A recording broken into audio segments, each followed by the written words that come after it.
Muy buenas a todos, bienvenidos a Santuario de Campeones. Soy Edu y hoy seguimos con este juego de cartas del Señor de los Anillos LCG y hoy os traigo un vídeo analizando en detalle el primero de los escenarios que nos viene en la caja base, que es la caja básica a través del Bosque Negro, ¿vale?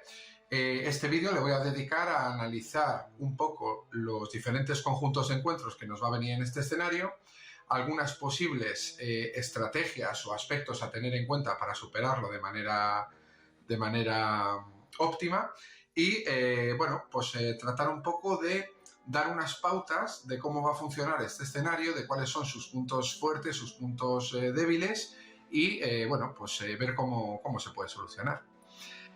Claro, este juego de cartas, Señor de los Anillos, se trata de un juego en el que cada escenario se puede jugar, o mejor dicho, se va a jugar de maneras muy diferentes, de tal manera que una forma de entender el juego es preparar, estudiarse el mazo de encuentros al que nos vamos a enfrentar y crear un mazo que pueda más o menos solventarlo de manera correcta, o por lo menos sin mucha dificultad. Para ello voy a crear esta serie de vídeos. Así que bueno, si os resultan útiles, pues os agradezco que me lo digáis para seguir haciéndolos.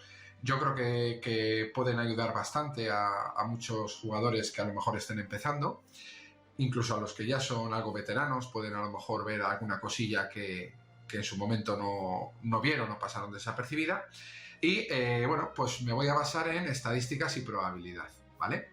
No voy aquí a dar una auténtica chapa de tema de probabilidades, de estadísticas y tal, pero simplemente voy a dar una serie de datos matemáticos muy sencillitos para orientar más o menos la hora luego de creación de mazos. A partir de ahí, este primer escenario es el más sencillo de todos. La primera de las cartas de misión nos dice que vamos a enfrentarnos a tres encuentros, que es arañas del bosque viejo, del bosque negro, a través del bosque negro y los orcos de Dol Guldur, ¿vale? A la vuelta nos va a decir, bueno, por cierto, no lo he dicho, pero lógicamente aquí va a haber spoilers del escenario, así que si alguien no lo ha jugado o quiere, digamos, mantener la intriga hasta haberlo probado, este vídeo que no lo vea, que lo deje para otro momento, porque voy a destripar la estrategia de este mazo y por lo tanto va a ser inevitable hablar de cómo va a funcionar y de las diferentes etapas. En este caso, la etapa 1B cuenta con 8 fichas de progreso que tendremos que colocar sin más, ¿vale?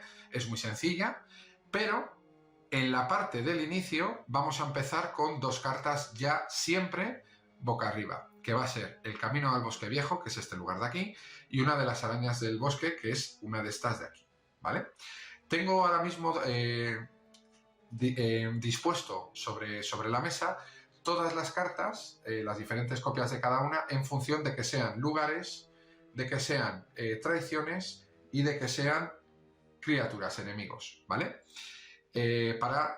Luego vais a ver para qué, para verlo más en detalle. Entonces empezaríamos con un camino del bosque viejo y con una de las arañas del bosque. Y entramos ya a lo que sería la etapa 1B, que habría que colocar 8 fichas de progreso aquí. Vale, una cosa, estos vídeos les voy a enfocar principalmente para el modo de juego en solitario, ¿vale? Porque voy a utilizar una serie de parámetros que van a funcionar para el modo solitario. Tengo que decir que la única forma que tiene este juego de escalar con varios jugadores es a través de las cartas de encuentro, que en función del número de jugadores se levantarían tantas cartas. Claro, esto de primeras es evidente que a más jugadores va a haber mucho menos complicación, ya que con 2 jugadores estaríamos hablando de 3 y 3, 6 héroes, 6 héroes para 2 cartitas de encuentro. A 3 jugadores seríamos 9 héroes para 3 cartitas de encuentro. Y esto vais a ver a continuación cómo va a tener esa explicación de que es mucho más beneficioso jugar los escenarios a más jugadores que en solitario. Vale, y a partir de esto voy a pasaros a comentar cosas muy rápidas de de este mazo. Luego voy a continuar con el mazo de misión.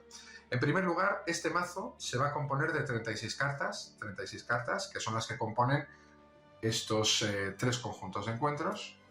36 cartas, de las cuales traición son 7, lugares son 13 y enemigos son 16.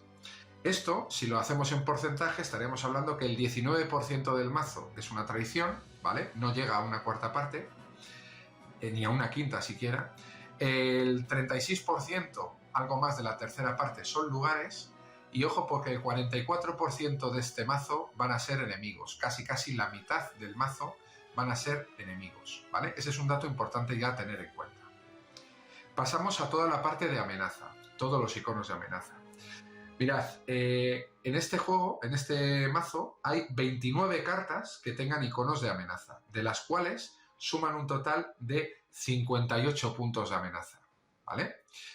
Es tan sencillo como sumar todas las cartas de amenaza y ver cuántos puntos tienen en total. Si sacamos la media, nos da exactamente 2 puntos de amenaza por carta que tenga amenaza. Es decir, que ya esto nos da el primer dato. A un jugador vamos a levantar cartas de amenaza, salvo las traiciones, que hemos dicho que es solo el 19%, hay unas grandes probabilidades de que cada turno levantemos una carta que tenga iconos de amenaza. Y de media, ese icono de amenaza va a ser de 2 para este escenario, de 2. Eso va a servir luego de cara a enfocar la cantidad de voluntad con la que vamos a la misión, que viene justo ahora a continuación. Mirad, respecto a las fichas de progreso, en el mazo de encuentros, entre todos los lugares, hay en total 35 puntos de fichas de progreso que habría que poner.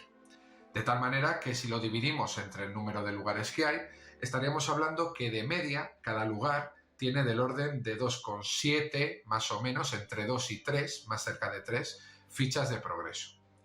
Y hemos dicho que los lugares es un tercio del mazo, así que podríamos, reduciéndolo mucho, decir que por cada lugar que salga, de cada 3 cartas que levante, una por estadística será un lugar y tendrá de media unos 3 puntos de progreso, ¿vale? Por lo tanto, con estos valores se deduce que más o menos convendría ir a la misión, si hablo en modo solitario, siempre con entre 4 y 5 puntos de voluntad para que podamos poner al menos algún punto en la misión, ¿vale? Para esto es fundamental ya una carta muy básica, ¿vale? Dentro del mazo de jugador en modo solitario, que no se trata de otra que de Éowyn, el héroe, ¿vale? Ya aquí nos está dando pistas que la voluntad en el solitario, en este escenario por lo menos, va a ser muy importante. ¿Qué más tenemos? Pasamos a la parte del combate. Mirad, entre todos los enemigos que hay un total de 40 puntos de ataque de cada uno de ellos.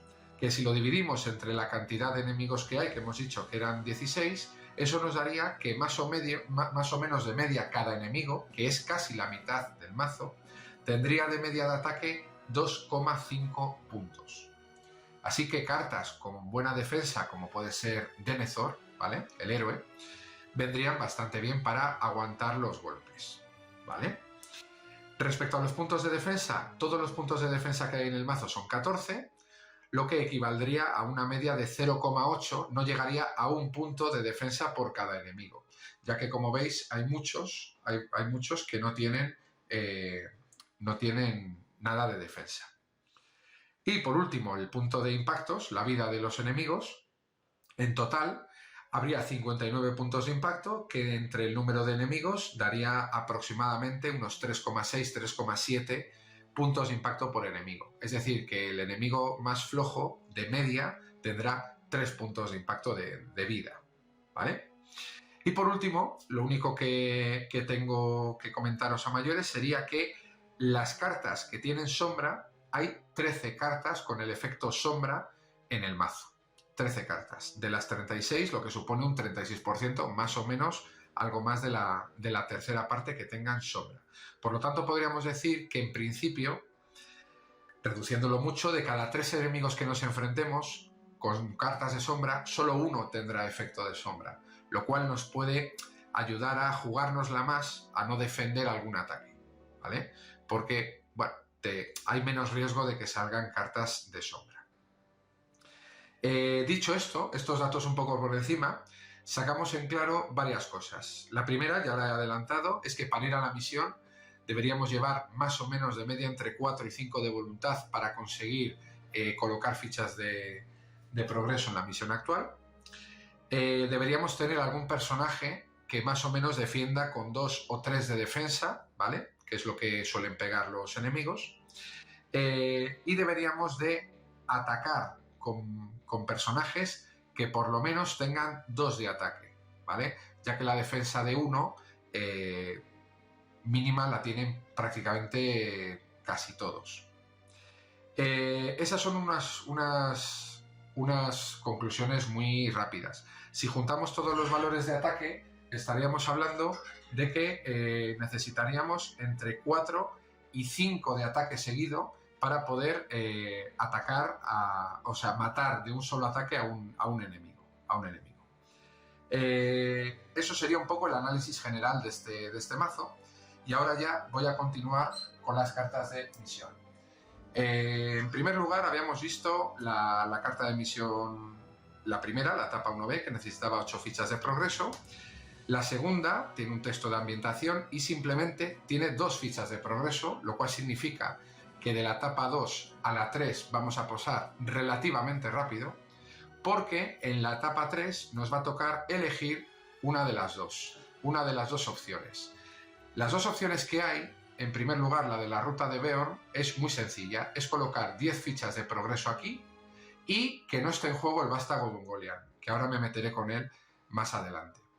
La segunda es directamente nos da la oportunidad de coger el vástago de Ungoliant del descarte o del mazo de encuentros, ponerle en el área de preparación y matarle, ¿vale? Digamos que la primera opción se trata simplemente de colocar fichas de progreso y la segunda se trata de matar a un enemigo.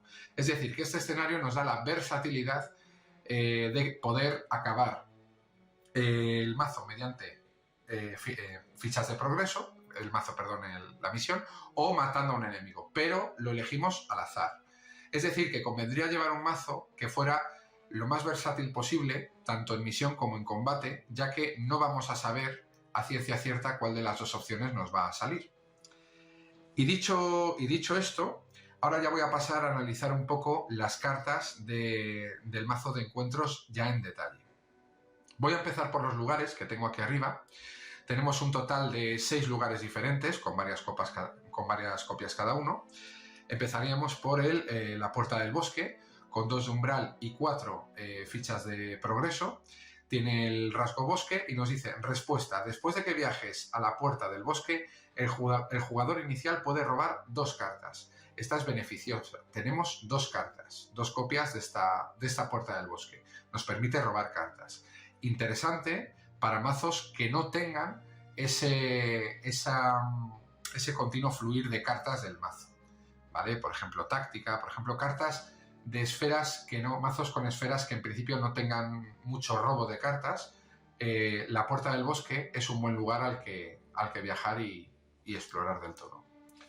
Por otro lado, tenemos el Camino del Bosque Viejo, que ya hemos dicho que empezaba con una copia en juego. Tiene 1 de amenaza, 3 de progreso y como respuesta, después de que viajes al Camino del Bosque Viejo, el jugador inicial puede elegir y preparar un personaje que controle, lo que nos permite, teniendo este lugar en la zona de preparación, es forzar un poco más la misión para conseguir colocar fichas en la misión actual, en el lugar actual si lo hubiera, o si no en la misión, y poder viajar y preparar a uno de los personajes, ¿vale? Teniendo el Bosque Viejo en juego, podemos forzar más la voluntad de ir con más personajes a la misión, ¿vale? ¿Qué más tenemos? Tenemos la Gran Telaraña del Bosque. Tiene 2 de sombra y 2 de progreso. De nuevo el rasgo bosque, todas tienen el rasgo bosque, salvo la última. Y nos dice, viaje, cada jugador debe agotar un héroe que controle para viajar aquí. Es justo el efecto contrario. Mientras que al viajar preparamos, aquí al viajar agotamos, ¿vale? Es justo la opción contraria a la anterior. Vale, tenemos también los montes del Bosque Negro con 2 de amenaza y 3 de progreso. Es un bosque montaña y nos dice: viaje, revela la carta superior del mazo de encuentros y añádela al área de preparación para viajar aquí. Este es uno de los lugares, por no decir el lugar más peligroso de todos los que vienen en este escenario, ya que al viajar nos saca otra carta de encuentros. Pero esa penalización luego tiene un efecto bueno, que es que como respuesta, después de que los montes del Bosque Negro abandonen el juego como lugar explorado, podemos buscar, cada jugador puede buscar una carta entre las 5 primeras del mazo, ¿vale? El resto se devolverían al mazo y se barajan. Nos permite buscar cartas, lo cual puede estar bien para algunos de las cartas que vamos a ver a continuación, que son importantes. Tenemos también el Arroyo Encantado, 2 de umbral, 2 de progreso. Mientras el Arroyo Encantado sea el lugar activo, los jugadores no pueden robar cartas, ¿vale? Importante esto, porque mazos que se basen mucho en mecánicas de robo de cartas, por ejemplo, la acción del héroe Verabor, de saber, que es agotarla para robar 2 cartas, con este lugar en juego no lo vamos a poder hacer. Y por último tenemos el paso del nigromante, el único lugar que no es bosque, es Fortaleza Dol Guldur, 3 de amenaza, 2 de umbral, ¿vale? Es el lugar que más amenaza tiene, es decir, el que más nos va a perjudicar en la zona de preparación, y nos da la oportunidad de que al viajar descartemos 2 cartas de la mano al azar para viajar aquí. Es decir, que no solo nos perjudica en la sombra, sino que también nos perjudica en la habilidad que se dispara al viajar a esta localización, a este lugar. Por lo tanto, esta se podría decir que es la carta, a mi juicio, más perjudicial de los lugares que hay en este conjunto de encuentros. Bien, voy a pasar a continuación a hablar de las traiciones, ¿vale? De las traiciones. Son muy poquititas, son solo 4, aunque vienen varias copias de alguna de ellas. Empezamos por una de las más complicadas, que es el alcance del nigromante. Esta es muy sencillita. Al ser revelada, inflige un punto de daño a cada personaje agotado. ¿Qué pasa con esto? Lo que va a pasar con esto es que cuando yo asigno personajes a la misión y levanto carta, puede haber varias papeletas, no muchas, porque es verdad que hemos dicho que no había tantas traiciones, pero puede haber papeletas de que nos caiga una de estas, lo cual nos haría daño a varios personajes. Si estábamos hablando antes que Éowyn va a ser uno de los personajes vitales para mantener siempre el progreso en la misión, vamos a decir, estable, con esta cartita la vamos a hacer herida y por lo tanto deberíamos tener en cuenta la posibilidad de curar o la posibilidad de utilizar personajes como Genamath Canto Fluvial, que nos permite agotar y mirar una carta del mazo de encuentros, o la hija de Nimrodel, que nos permite agotarla para curar a un héroe hasta 2 puntos de impacto de vida. En fin, todo lo que sea de curación, ¿vale? Nos vendría bien. También, si jugamos con Éowyn, está claro que vamos a jugar con espíritu y por lo tanto vamos a tener algunas cartas, como puede ser esta. Una prueba de voluntad con coste 1, que como la acción que tiene como respuesta es que al ser revelada podemos eliminar, podemos anular, cancelar los efectos de al ser revelada, lo cual quiere decir que esta carta cancelaría todas las traiciones, ya que todas tienen la habilidad al ser revelada. Por lo tanto, jugando con Éowyn para la misión, una prueba de voluntad es una carta muy, muy, muy imprescindible. Continuamos con esta otra, por cierto, tenemos 3 copias. La siguiente es Atrapado en la telaraña y nos dice que al ser revelada, el jugador con el nivel de amenaza más alto, en solitario, pues nosotros, la vincularía a uno de los héroes y sería una carta vinculada de estado con el siguiente texto. El héroe vinculado no se prepara al final de la fase de recuperación a menos que pagues 2 recursos de la reserva de ese héroe. Hay que decir que héroes como Aragorn podrían ir a la misión y, pagando un recurso, enderezarse después de la misión. Este efecto habla de que no se endereza al final de la fase durante la fase de recuperación, pero no dice que se pueda enderezar en momentos anteriores. Está claro que la carta que mejor funciona para eliminar esta atrapado en la telaraña, antes que una prueba de voluntad, que sería eliminarla antes, entraríamos con el minero de las colinas de hierro, que nos permitiría eliminarla después. Lo que dice el enano, el minero de las colinas de hierro, es que cuando entra en juego podemos elegir y descartar del juego una carta vinculada de estado. Esta. Por lo tanto, ya estamos viendo que algunas cartas de espíritu y saber pues funcionan bien con algunas de estas cartas de aquí. Continuamos. Tenemos el impulsado por la sombra, ¿vale? Otro efecto de al ser revelada que dice: cada enemigo y cada lugar que se encuentre actualmente en el área de preparación recibe +1 de sombra hasta el final de la fase.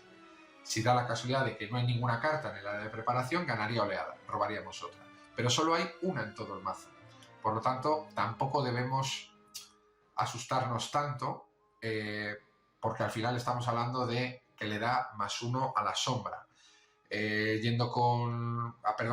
la amenaza. Yendo con Eowyn, tampoco pasaría nada si en un turno no llegamos a poner fichas de progreso y nos sube a algún punto la amenaza. Solo hay una copia.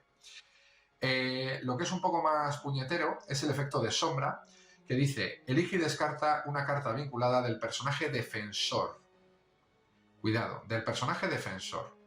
Si este ataque no tiene defensores, descarta todas las cartas vinculadas que controles.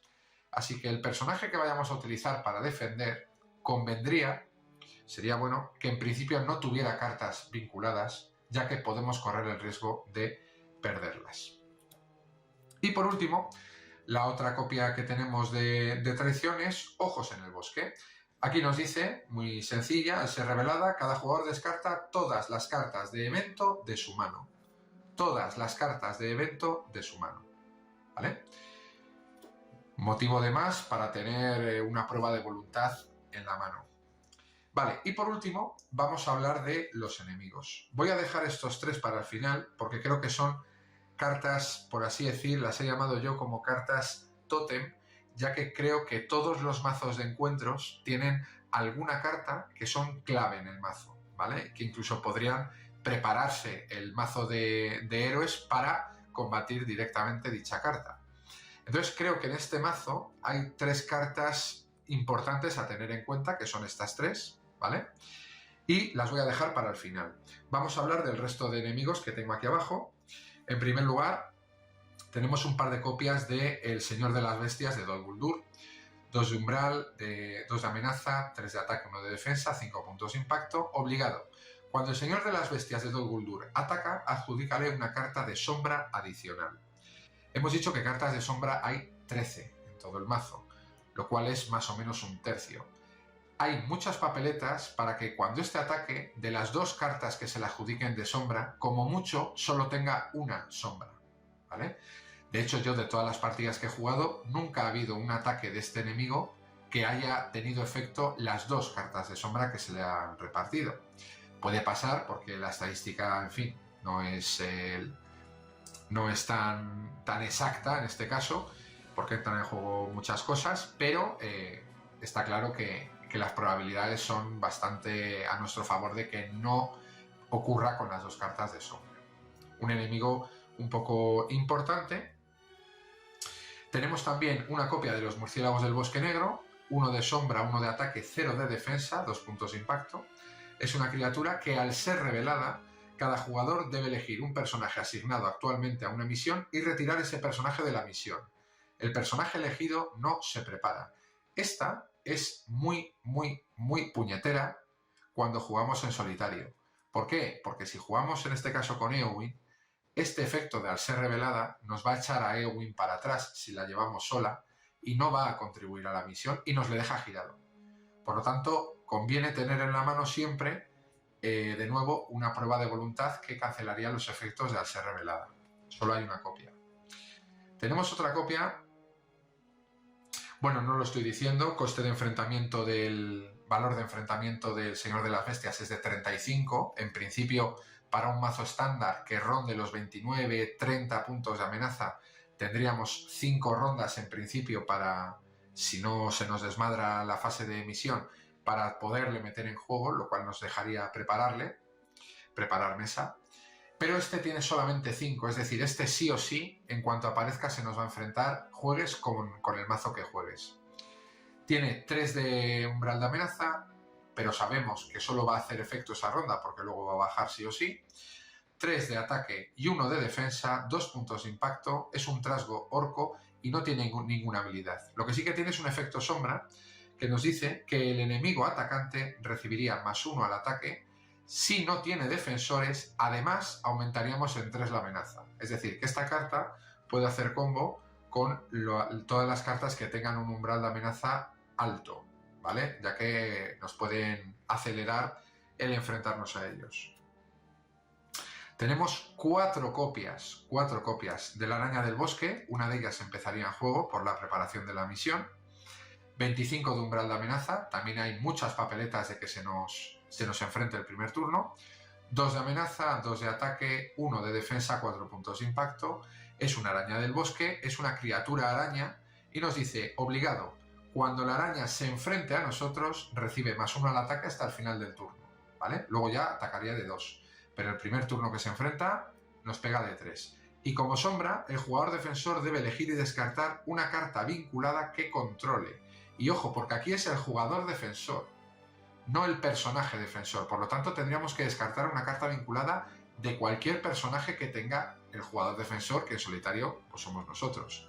La tenga o no la tenga vinculada el personaje que defiende, ¿vale? Importante este matiz. ¿Qué más? Tenemos aquí 2 copias del Rey Araña, 20 de umbral, también se nos va a enfrentar bastante rápido, 2 de amenaza, 3 de ataque, 1 de defensa, 3 puntos de impacto, es una criatura araña y nos dice que al ser revelada, cada jugador debe elegir y agotar un personaje que controle. Es decir, al revelarla, normalmente va a ser en la fase de misión, alguno de los que no hayan ido a la misión le vamos a agotar, ¿vale? Otro efecto bastante puñetero a cancelar con una promesa de una prueba de voluntad. Y tenemos otras 3 copias, de nuevo con 10 de umbral de enfrentamiento, es decir, muy probable que se enfrente a nosotros, bueno, más que probable, imposible que se nos quede ahí, porque 10 de umbral, prácticamente el héroe más que menos tiene, no sé si es 8, o sea, con 3 héroes, desde luego que se nos va a enfrentar. 2 de amenaza, 2 de ataque, 0 de defensa, 3 de vida. De nuevo, esta tiene otro efecto de al ser revelada. El jugador inicial elige un personaje que esté asignado a una misión actual y le inflige 2 puntos de daño a ese personaje. Fíjate esto, si comba con llevar a Eowyn y con el alcance del nigromante. No va a combar en solitario porque solo vamos a levantar una carta, pero en multijugador puede hacer un auténtico estropicio, ¿vale? Como efecto de sombra, el enemigo atacante recibiría +1 de ataque o, fíjate, +3 si no tiene defensores, lo cual sumado a los 2 que hay aquí, estaríamos hablando de 5. Y 5 sería suficiente para matar a cualquier héroe de la caja base. Repito, cualquier héroe que no tenga vinculada ninguna mejora en la coraza esta que le da +4 a los puntos de impacto, etc. Es decir, que no defender un ataque de los orcos, no defender un ataque, no de los orcos, me he equivocado, porque este es el ataque de los orcos. No defender un ataque de cualquier enemigo, que como veis, salvo los murciélagos, el resto no bajan de 2, estaríamos hablando que hay muchas probabilidades, salvo en el caso de los murciélagos, que si tenemos una de los orcos de Dol Guldur como sombra y no defendemos, le dé +3 al ataque, y repito, salvo en el caso de los murciélagos, estaríamos hablando de 5 o 6 de daño, es decir, directamente un héroe palma.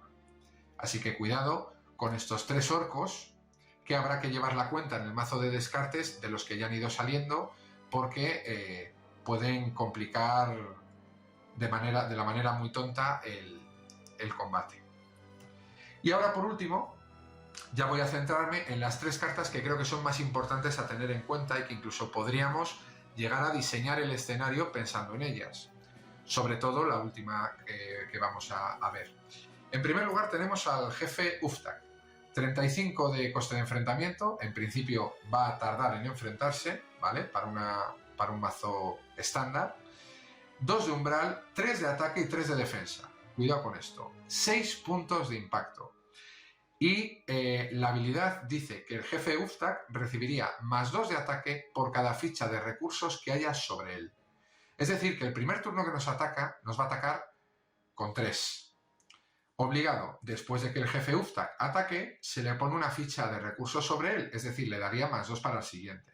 Conclusión, el primer ataque nos pega de 3, el segundo ataque nos va a pegar de 5, el tercer ataque nos va a pegar de 7, lo cual quiere decir que deberíamos matarle en cuestión de 1 o 2 turnos desde que se nos enfrente, porque si no, lo que va a suponer es muerte continua de personajes, ¿vale? Salvo que tengamos, por ejemplo, con liderazgo, un goteo continuo de personajes que vayan defendiendo todo el rato los ataques de este señor, ¿vale?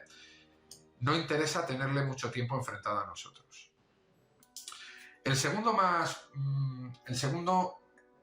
penúltimo de los más puñeteros sería el zumbacuernos. Solo hay una copia. No por casualidad viene con el borde doradito para poderla quitar si queremos jugar una partida de modo fácil. También le pasa eso al jefe Uztak. Estaríamos hablando que tiene 40 de umbral, va a tardar bastante en enfrentarse, 1 de amenaza, 2 de ataque, 0 de defensa y 3 puntos de impacto. En principio, estas estadísticas no muestran que sea una carta excesivamente complicada, pero ojo, cuidado, porque la habilidad es la que te va a volver loco. Obligado. Después de que el zumbacuernos se enfrente a ti, inflige 5 puntos de daño a un mismo héroe que controles. Lo cual quiere decir que este tío, en el momento en el que se nos enfrente, uno de los héroes va a palmar. Que no tenga vinculada la coraza que le da más 4 puntos de impacto en el caso de jugar con táctica. Pero si no jugamos con táctica, como se enfrente, uno de nuestros héroes palma. Y además tiene un efecto de sombra que nos dice inflige 1 punto de daño a cada personaje que controle el jugador defensor. A cada personaje que controles. 2 puntos de daño si el ataque no tiene defensores. Solamente hay una, pero si nos sale como sombra en un ataque no defendido, a todos los personajes que tengamos 2 de daño. Lo cual significa que la gran mayoría de aliados moriría y algunos de los héroes que puedan estar tocados probablemente también, ¿vale? Así que cuidadito con el zumbacuernos. Y por último, la estrella del mazo de encuentros y protagonista de una de las 2 etapas del final optativas es el Vástago de Ungoliant. El Vástago de Ungoliant tiene 32 puntos de enfrentamiento, es decir, que esto va a pasar en la tercera etapa, el enfrentarnos a él en la versión de No abandonéis el sendero. 32 puntos de enfrentamiento, es muy probable que en ese momento lo tengamos o estemos a punto de tenerlo. Tiene 3 de amenaza, 5 de ataque y 2 de defensa. Y tiene 9 de vida. 9 puntos de impacto. Al ser revelado, cada personaje asignado actualmente a una misión recibiría -1 de voluntad hasta el final de la fase. Nos penalizan bastante la misión, ¿vale? ¿Qué cartas o qué sinergias pueden funcionar? Pues puede funcionar una muy evidente y muy directa, que sería si jugamos con el minero de las colinas de hierro para anular cartas de estado como esta de aquí, estaríamos hablando de que jugamos con saber. Y por lo tanto, hay varias opciones. La primera es poder jugar con Dungier en espíritu y mantener la amenaza baja para que éste siga siempre en el área de preparación. Para ello, cartas como el saludo de los Galadrim son vitales, ¿vale? Aquí ya habría un posible combo, una opción de combate y de enfrentamiento. Y otra carta muy interesante y muy directa en este caso de saber sería la trampa del bosque. Pero ojo, la trampa del bosque se vincula a un enemigo que esté enfrentado con un jugador. Es decir, y es una vinculada, primero se enfrentaría en la fase de encuentros, en la fase de combate nos va a atacar, es decir, que un ataque vamos a tener que comernos, ¿vale? Y luego ya en el siguiente turno, en la fase de planificación es cuando le podríamos jugar la carta vinculada a Trampa del Bosque. Pero al menos un ataque nos vamos a comer. Y luego, otra posibilidad sería jugar, si jugamos con tácticas, con Gimli. Gimli tiene la habilidad de que recibiría +1 al ataque por cada ficha de daño que tenga encima y tiene 5 puntos de vida. Lo cual quiere decir que si le tenemos entero hasta este punto, porque le hemos ido curando con alguna carta de saber, por ejemplo, nos pega el Vástago de Ungoliant, pega de 5. Suponiendo que tenga una carta de sombra que le pueda dar +1 al ataque, ¿vale? Por poner un ejemplo, estaríamos hablando de que nos pegaría de 6. Contra 2 serían 3 daños. 3 daños. 3 daños contra 5 nos quedaría a 2 de vida, pero serían 3 daños que sumarían al ataque y podríamos pegar de 5 el siguiente turno, ¿vale? Y podríamos hacer un auténtico ataque bastante fiero sobre el Vástago de Ungoliant. Vale, esto sería un poco una visión general de lo que sería el mazo de encuentros de este primer escenario. Ya os digo, he analizado un poco, pues eso, porcentajes, probabilidades, número de cartas, que hay más papeletas de que toque, de que salga. Lógicamente las variables son infinitas porque depende que una carta salga como lugar en sombra, a que salga con sombra y sea un enemigo que luego se me enfrente, el coste de enfrentamiento puede variar, en fin. Está claro que no hay una fórmula que desgrane el funcionamiento idóneo de un mazo contra esta misión, pero sí que hay ciertas tendencias de saber un poco por dónde pueden ir los tiros y a la hora de crear el mazo tener en cuenta sobre todo esta carta de aquí, qué posibilidades o qué estrategias plantearíamos si nos tocara enfrentarnos a ella, ¿vale? Que por cierto, mientras que en la etapa 3B de no abandonéis el sendero, sí nos tenemos que enfrentar a ella, pero en la ruta de Beorn no es necesario, o sea, no deberíamos enfrentarnos a ella, pero podríamos enfrentarnos a ella, porque la etapa la superaríamos en el momento en el que haya 10 fichas de progreso y no está en juego el Vástago de Ungoliant, porque si entra en juego habría que acabar con él. Es decir, que puede darse el caso de que sí o sí tengamos que derrotarle, ¿vale? Entonces, plantear un mazo para poder aguantar estos golpes, ¿vale? Con cartas que curen, con cartas que defiendan, con cartas que puedan tener retenido al personaje y tal, es también un aspecto a tener en cuenta. En fin, no me quiero liar mucho más. Creo que más o menos con este vídeo quedarían las pautas establecidas de cómo más o menos funciona el mazo y qué cositas podríamos tener en cuenta. Si os gusta este tipo de vídeos, hacedmelo saber y trataré de hacer más vídeos de los siguientes escenarios y analizando un poco todo esto que he estado haciendo en este. Y nada, y bueno, cualquier cosa me decís, ya sabéis, tenéis la caja de comentarios a vuestra disposición para comentar todo lo que consideréis. Y nada, muchas gracias por el apoyo que me estáis dando. Dadle un like y suscribíos. Y nada, nos vemos en el próximo vídeo. ¡Hasta pronto, campeones!